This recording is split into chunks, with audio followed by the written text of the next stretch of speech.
बिस्मिल्लाहिर्रहमानिर्रहीम। नाज़रीन अस्सलाम वालेकुम, मैं हूं इमरान वसीम। नाज़रीन, आज 3 दिसंबर है, दिन है बुध का और साल 2025। नाज़रीन, इमरान खान की बहन उज़्मा खान के साथ जो मुलाकात हुई, इस मुलाकात से पहले जो डील की खबर सामने आई कि हुकूमत और पाकिस्तान तहरीक इंसाफ में ये मुफाहमत हुई है कि खान साहब के साथ जो मुलाकात होगी, इस मुलाकात पर सियासत नहीं की जाएगी, इस मुलाकात में सियासी गुफ्तगू नहीं होगी। लेकिन इमरान खान और उज़्मा खान की मुलाकात के बाद जो पैगाम अंदर से बाहर आया, वो नाज़रीन ना सिर्फ पब्लिक किया गया, बल्कि उज़्मा खान की जानिब से उस पैगाम को पब्लिक करने के साथ रात गए इमरान खान का जो एक्स अकाउंट है, जिसे साबका ट्विटर भी कहते हैं, वहाँ पर भी इमरान खान का जो पैगाम था उसको पोस्ट किया गया, उसको पब्लिक किया गया।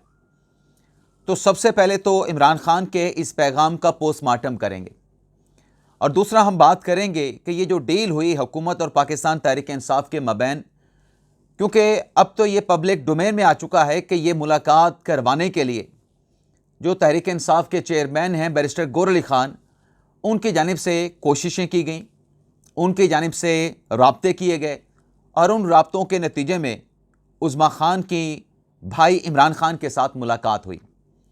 लेकिन ये जो डील है, ये चंद घंटे भी बरकरार ना रह सकी।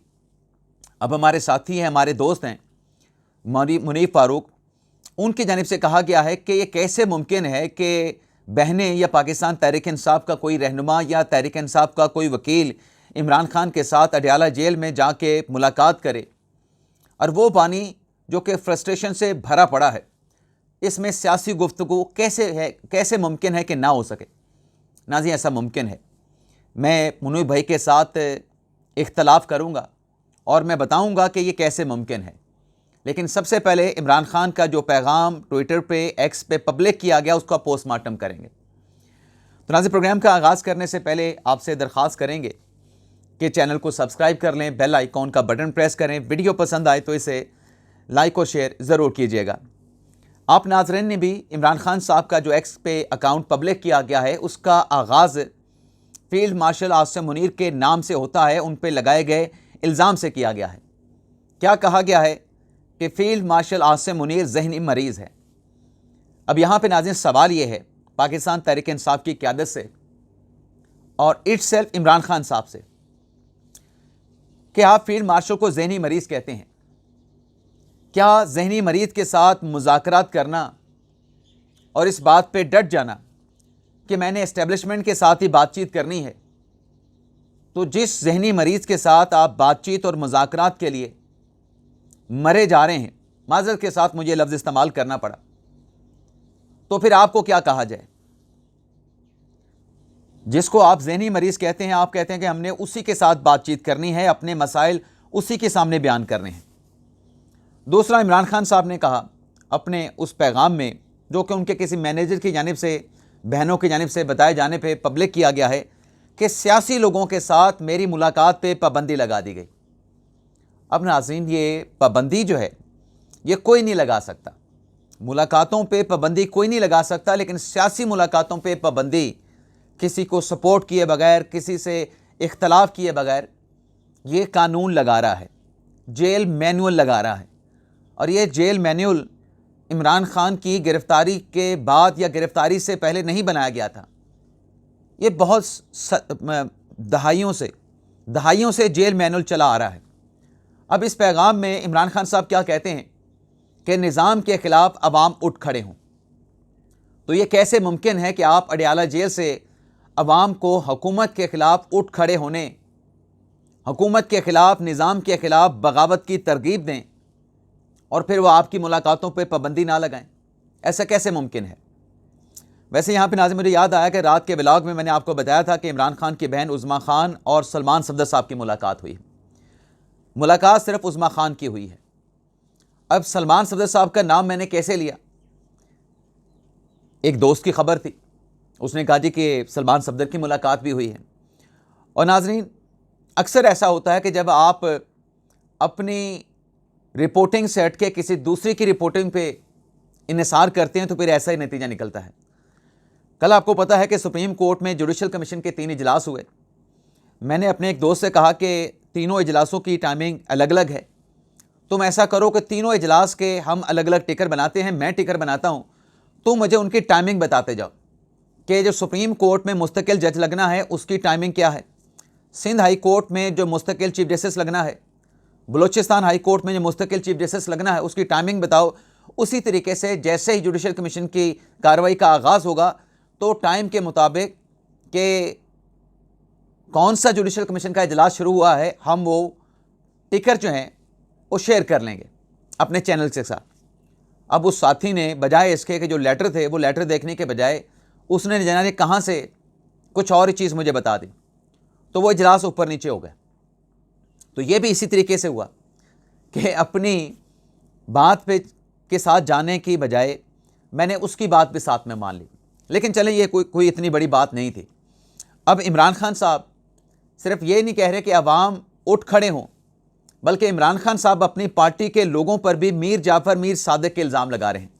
ये इल्ज़ाम क्यों लगाया गया कि जी एनडीयू की वर्कशॉप में जो पाकिस्तान तहरीक इंसाफ के अरकान ने, रहनुमाओं ने जो शिरकत की है, ये उन लोगों के साथ अपने समाजी ताल्लुकात बढ़ा रहे हैं जो हमारे ऊपर जुल्म सितम कर रहे हैं।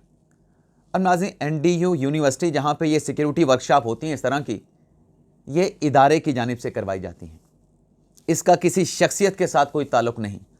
शख्सियात आती हैं, जनरल बाजवा साहब के दौर में भी वर्कशॉप होती रहीं, अपोजिशन के लोग उन वर्कशॉप में जाते रहे, अपोजिशन से, ब्यूरोक्रेसी से, दीगर तबका फ़िक्र से, सिविल सोसाइटी से। तो ये एक पूरा सिस्टम है। और इन वर्कशॉप में क्या होता है, आपको बलूचिस्तान से मुतल्लिक बताया जाता है कि वहाँ पे सिक्योरिटी की क्या सूरत हाल है, वहाँ के हालात क्या हैं। खैबर पख्तूनख्वा से मुतल्लिक बताया जाता है, पंजाब और सिंध से मुतल्लिक जो चीज़ें चल रही हैं वो आपको पता चलती हैं, और रीजन में क्या चल रहा है। आप यूँ समझें कि नॉलेज स्ट्रेंथन होती है।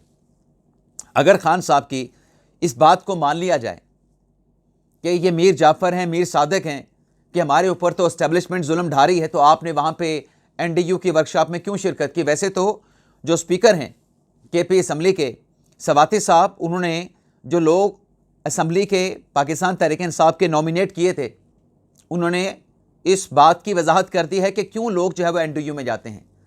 उन्होंने क्यों पाकिस्तान तहरीक इंसाफ के अरकान के नाम दिए एनडीयू यूनिवर्सिटी के वर्कशॉप के लिए।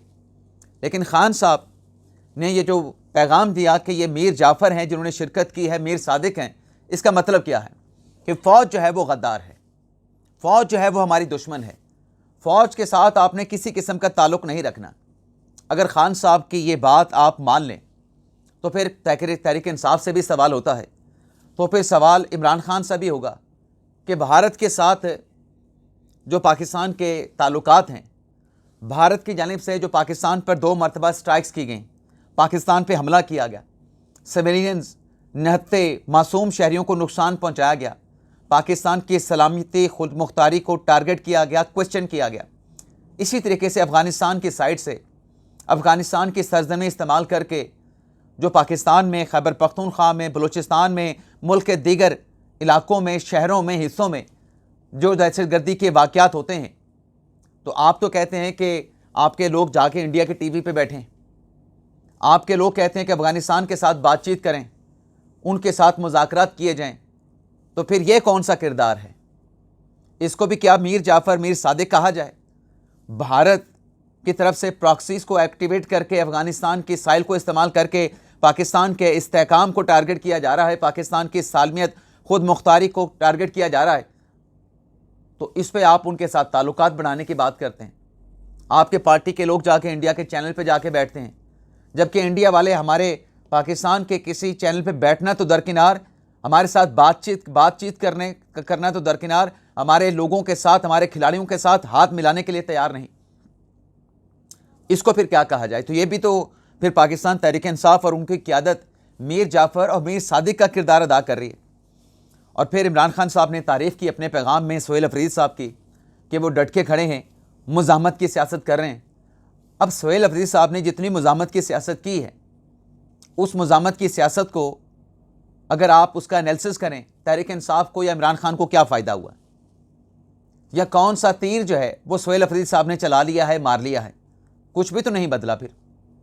और जैसा कि रात की मुलाकात के बाद फैसल वाडा साहब ने कहा है कि अगर खान साहब सियासी मुलाकातें करेंगे, सियासी पैगाम रसानी बहनें करेंगी, तो ये मुलाकात मुस्तकबिल में नहीं होंगी।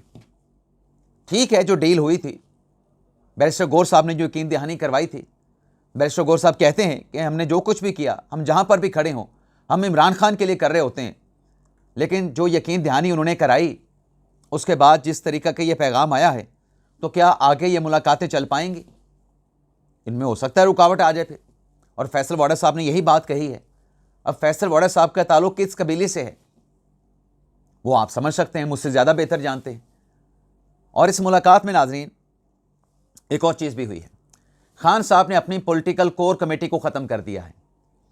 और ये क्यों ख़त्म किया गया है? मिशाल यूसुफजई और सलमान अकमल राजा की जो तकरार हुई पार्लिमानी कमेटी के इजलास में, जिसमें राजा साहब ने कहा कि मैं आपको देख लूँगा, और मिशाल यूसुफजई ने पार्टी के सेक्रेटरी जनरल को टारगेट किया। तो ये भी पैगाम अंदर खान साहब को पहुँचाया गया होगा कि कोर कमेटी के इजलास में इतनी ज़्यादा लोगों की तादाद है कि वहाँ पे तकरार हो जाती है, पार्टी डिसिप्लिन को फॉलो नहीं करते। तो खान साहब ने जिम्मेदारी जो है सलमान अकमल राजा साहब को सौंप दी है, सारे पत्ते साफ कर दिए हैं। इससे पहले राजा साहब से मुतल्लिक राजा सलमान राजा के ख़िलाफ़ चौधरी बरादरान फैसल चौधरी, फवाद चौधरी के बयानात हैं कि पाकिस्तान तहरीक इंसाफ को राजा साहब नुकसान पहुँचा रहे हैं। शेर अफजल मरवत के बयानात मौजूद हैं कि ये गैर मुंतखब शख्स है, गैर कानूनी तौर पर सेक्रेटरी जनरल बना है, ये लोगों के ख़िलाफ़ लोगों को पार्टी से निकलवाता है। अब मिशाल यूसुफजई का पत्ता भी साफ़ हो गया। मिशाल यूसुफजई को मुझे नहीं लगता कि राजा साहब अब जो भी कमेटी बनाएंगे, सियासी कमेटी छोटी बनाएं बड़ी बनाएं, उसमें मिशाल यूसुफजई को शामिल नहीं करेंगे। और फिर दूसरा, इमरान खान साहब ने फैसला किया कि शाहिद खटक साहब को कौमी असम्बली में पार्लिमानी लीडर बनाने का फैसला किया है। बार कौंसिल के इंतखाबात में सोहेल अफरीदी साहब को, राजा साहब को, हामिद खान साहब को टास्क दिया है। लेकिन इससे पहले नाज़रीन आप ये देखें कि जो बार्स के इलेक्शन हुए हैं, पाकिस्तान तहरीक इंसाफ के धड़े को बदतरीन और शर्मनाक शिकस्त का सामना करना पड़ा है। अब नाज़रीन मैं आता हूँ कि हमारे भाई मुनीब फ़ारूक साहब से जो मैं इख्तलाफ कर रहा हूँ, ठीक है कि इमरान खान के साथ जो अंदर गुफ्तगू होगी उसमें सियासी बातें होंगी, इसको नहीं रोका जा सकता। लेकिन वो मुलाकातें जब बाहर आती हैं तो बाहर आके मीडिया के साथ तो सियासी गुफ्तगू को जो अंदर खान साहब के साथ हुई है उसको तो रोका जा सकता है ना। इसकी मैं मिसाल दूंगा कि पाकिस्तान तहरीक इंसाफ के जो अपने पार्टी के इजलास होते हैं, कोर कमेटी का, सलमान राजा साहब, बैरिस्टर गौर साहब जो इजलास करते हैं, पेशावर में करते हैं, लाहौर में करते हैं, इस्लामाबाद में करते हैं, कितनी खबरें अंदर की बाहर आती हैं। अगर शफाफियत इतनी ही दरकार है, पाकिस्तान तहरीक इंसाफ के कायद बानी इमरान खान को मेरा पैगाम जाके आपने मीडिया पे बताना है, तो फिर पार्टी के जो इजलास तहरीक इंसाफ के होते हैं उसको भी एक्स अकाउंट पे लाइव कर दिया करें, एक्स पे कर दें, फेसबुक पे कर दें, इंस्टाग्राम पे कर दें। छुप छुपा के बंद कमरों में आप वो कार्रवाई ना किया करें, ताकि वो फैसले भी इसी तरीके से पब्लिक होते रहें। और कौन सा पार्टी का रुकन सलमान राजा साहब से किस बात से इख्तलाफ कर रहा है, बैरिस्टर गौहर पे पार्टी इजलास में क्या बातें होती हैं, क्या उंगलियां उठाई जाती हैं, सब कुछ बाहर आ जाएगा। मैं कहना ये चाह रहा हूं कि जब पार्टी के इजलास में किए गए जो फैसले हैं, कुछ इजलास की खबरें तो दी जाती हैं, लेकिन इजलास तो बहुत सारे हो रहे होते हैं, मीटिंग्स तो बहुत सारी चल रही होती हैं, सियासी मुशावरत तो पार्टी की आदत में बहुत सारे मामलात पे चल रही होती है, तमाम चीज़ें बाहर तो नहीं आती फिर। तो अगर ये भी सियासी गुफ्तगू, सियासी मुलाकात जिसकी भी हुई है, वो बाहर आके पार्टी की क़यादत को सब बातें बता दें, जैसा कि ये जी टास्क दे दिया है राजा साहब को, पॉलिटिकल कमेटी ख़त्म कर दी और बाकी जो फैसले लिए गए हैं वो अगर पार्टी की क़यादत को बता दिए जाएं और पार्टी क़यादत उसके मुताबिक फ़ैसले लेने शुरू कर दे, तो आपकी मुलाकातें भी चलती रहेंगी, सियासी गुफ्तगू भी चलती रहेगी, खान साहब का पैगाम पार्टी तक भी आता रहेगा, और फिर इनडायरेक्टली वो पैगाम जो है वो पब्लिक तक भी जाता रहेगा, तहरीक इंसाफ के सपोर्टर तक भी जाता रहेगा, तहरीक इंसाफ के चाहने वालों तक भी जाता रहेगा। तो ये तो नाज़रीन पोस्टमार्टम किया इमरान खान साहब के हमने पैगाम का। अब नाज़रीन आ जाते हैं कि दिसंबर सितमगर कैसे बनने जा रहा है।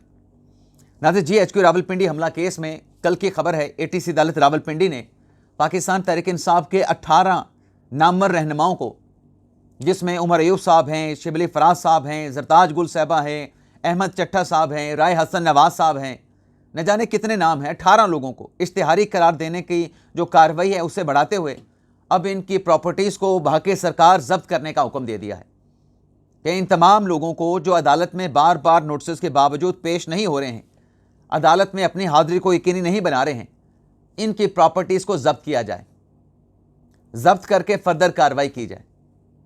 तो लगता तो यही है कि आने वाले जो दिन हैं वो पाकिस्तान तहरीक इंसाफ के लिए आसान नहीं है।